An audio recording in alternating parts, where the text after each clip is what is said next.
Monochromatic color schemes are derived from a single base hue or color and extended using its shades, tones, and tints. Tints are achieved by adding white, and shades and tones are achieved by adding a darker color, like gray or black.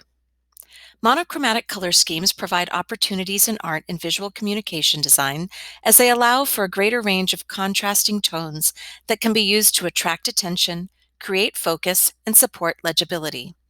The use of a monochromatic color provides a strong sense of visual cohesion and can help support communication objectives through the use of color. The relative absence of color contrast can be offset by variations in tone and the addition of texture. We will be using these techniques.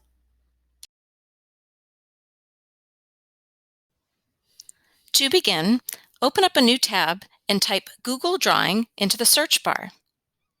Then click on Google Drawing and it'll open up a new blank document. The first thing you need to do is put a name on your document. So type in your name in MonoCity, and then don't forget to share it with me at jlapham@bostonpublicschools.org.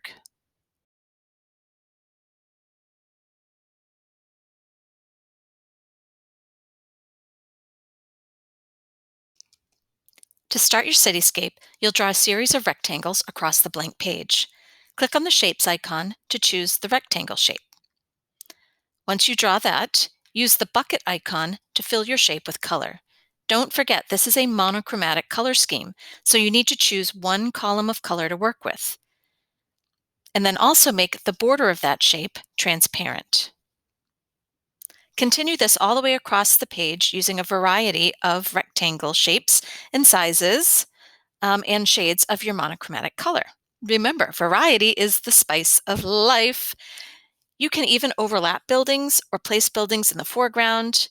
You should have at least 6 rectangles on your page.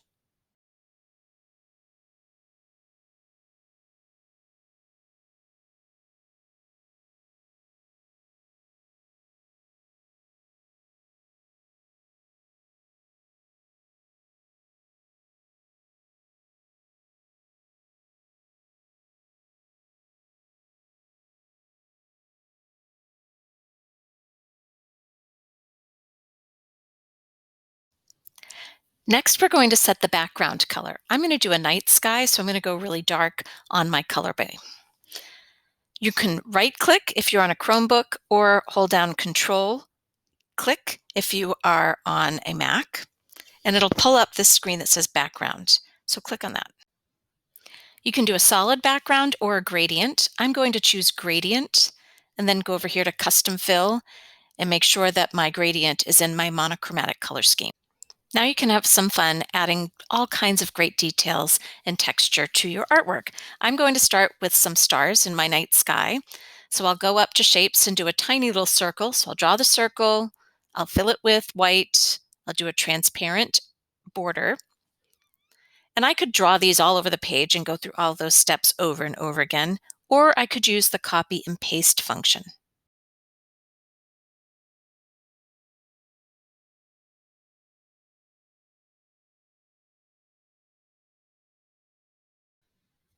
To copy and paste, you would use that little arrow key and go up under Edit and scroll down to Copy, and then do the same thing, scroll down to Paste, and you get your star copied and pasted.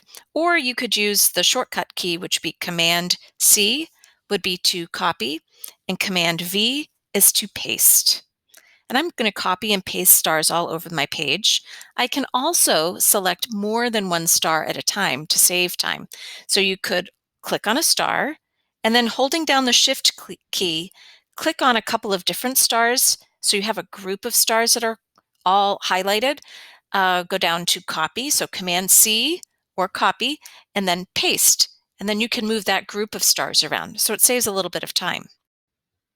So now let's add some more detail. You can add some different tops to your buildings. So go under shapes. There's so many different shapes that you can choose from. There's no right or wrong. Use your imagination. I love this little rotate handle that's on the top of a shape. So I drew this half circle, and now I'm going to use that little rotate tool and rotate it around to give this curved top to my building. And then I'll fill it with the same color as the building itself. So take a look at all these interesting shapes that you could use for the tops of your buildings. You can kind of play around with them. If you don't like them, you just delete them. Um, I'm going to use this open circle here, and it looks kind of ridiculous when I put it on top of this building. But once I do the fill to match the building and transparent for my border, it makes sense. So give it a whirl, try out a bunch of different tops to your buildings.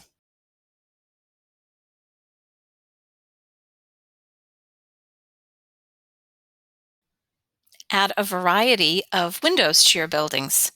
Now this is really where that copy and paste function comes in super handy. If you're copying and pasting the same thing over and over again, you don't have to go through those steps of fill and border. You just copy the image that you made that you like and then paste it. And then you can even select more than one at a time, copy those and paste. It'll go a lot quicker.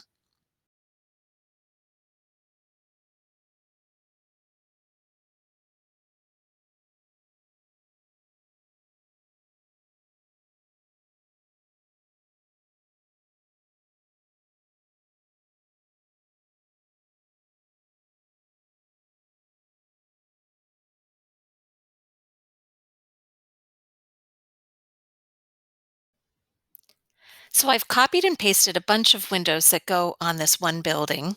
I like the way they look, but they are overlapping the building that is in front of it. So now I want to bring that front building back to the front.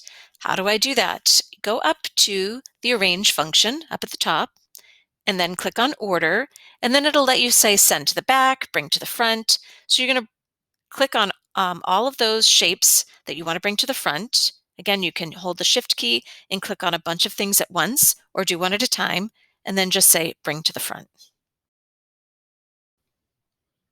You could also use the Line tool to add details and texture to your drawing. So I'm going to go over here and make some windows using my Line tool. So I've drawn a line, and I'm going to rotate it so that it is perfectly vertical. And then I can go and say I want to do a dashed line. So you can choose what type of line you want to do. And you can change the weight of your line. So I'm going to make it a little thicker and change the color. And then I'll copy and paste that to make my windows.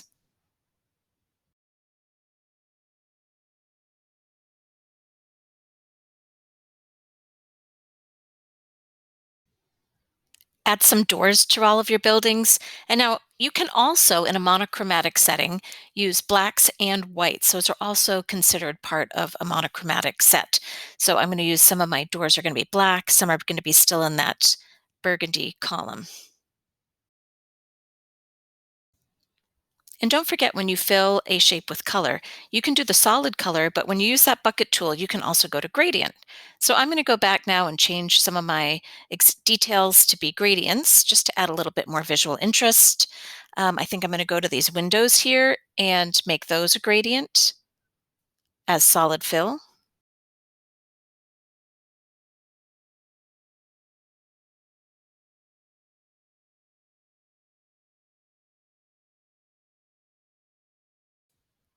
And also notice how I'm using that line tool to add some more details to the windows and to the tops of buildings. You could do designs on the sides of your buildings. Play around with the colors, the shapes, the lines, the line weights. I can't wait to see what you come up with.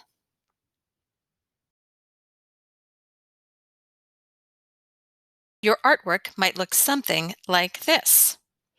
I have details in my background, my middle ground, foreground.